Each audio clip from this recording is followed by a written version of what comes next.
কে তুমি? ঋষি, আমার সঙ্গে কথা বলো। ঋষি, আমি কিছু জিজ্ঞাসা করছি, উত্তর দাও। আমি বলছি, ও কিছু বলবে না।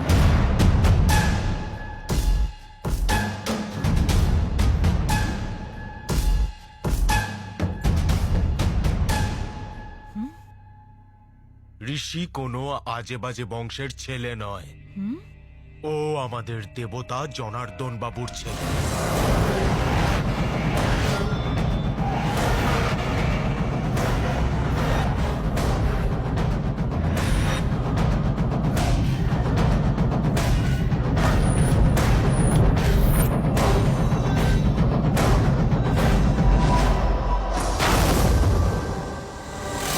বড়বাবু এসে গেছেন, চলো দাদা ভেতরে যাই।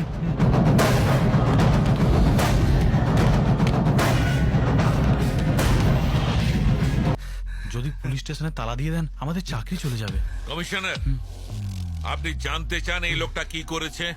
লক্ষ্মী, বড়বাবু, ওনাকে বলো তোমার সঙ্গে কি হয়েছে। স্যার, ইনি আমার বড় দাদা, ইনি বোবা। কিছু লোক জোর জুলুম করে আমাদের সব জমি কেড়ে নিচ্ছিল। যখন আমরা সাহায্যের জন্য থানায় ইনার কাছে এলাম, উনি বললেন আমাদের সাহায্য তখনই করবেন যদি আমি উনার সাথে একটা রাত্রি থাকি। স্যার, এ তো আপনার ভাইপো, তাই না? তাতে কি হয়েছে? এই জয়রাম, হ্যাঁ দাদা, তোমার ছেলে অন্যায় করেছে, এরকম গদ্দারকে কি ছেড়ে দেওয়া উচিত? একেবারেই ছাড়া ঠিক হবে না। শুনলেন তো কমিশনার, এ আমার নিজের লোক হোক বা বাইরে যে কোনো লোক হোক, অপরাধ যে করবে তার শাস্তি পাওয়াই উচিত। বৌদি, জয়রাম, শক্তি এরকম করলো কেন? আমার সন্তান ভাগ্যটাই খারাপ। ওর জন্ম হতেই আমার স্ত্রী চলে গেল। আজকের পর থেকে আমার কোনো সন্তান নেই। বৌদি, দাদা খুব রেগে আছে।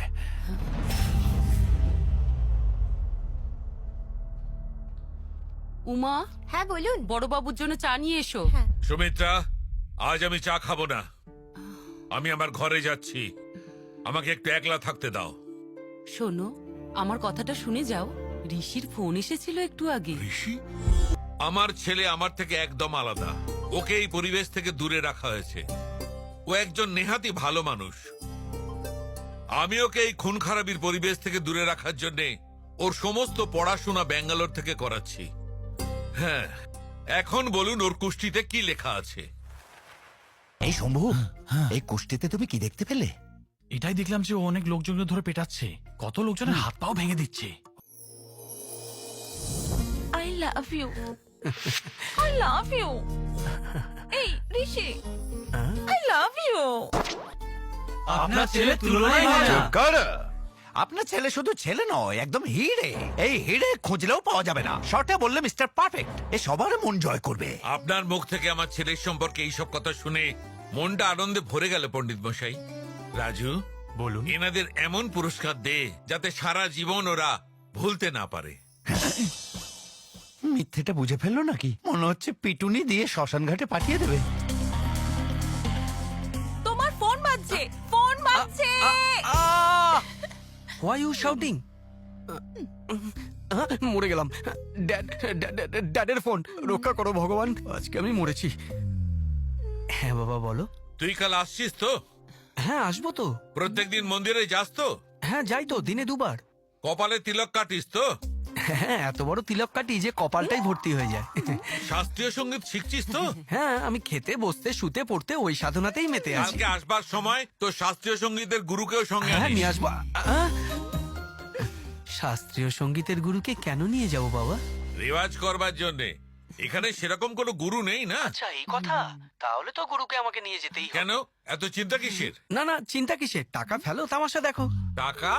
ও শিট, না মানে ট্রেন, বাসের টিকিট, প্লেনের টিকিটের জন্য টাকা লাগবে না? কালকে তাড়াতাড়ি আসিস। ঠিক আছে বাবা। ফোনটা রাখছি।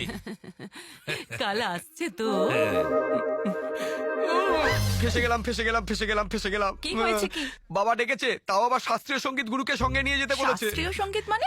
আমার বাবা এখানে আমাকে শাস্ত্রীয় সঙ্গীত শেখার এবং পড়াশোনার জন্যই পাঠিয়েছে, কিন্তু আমি তো শিখছি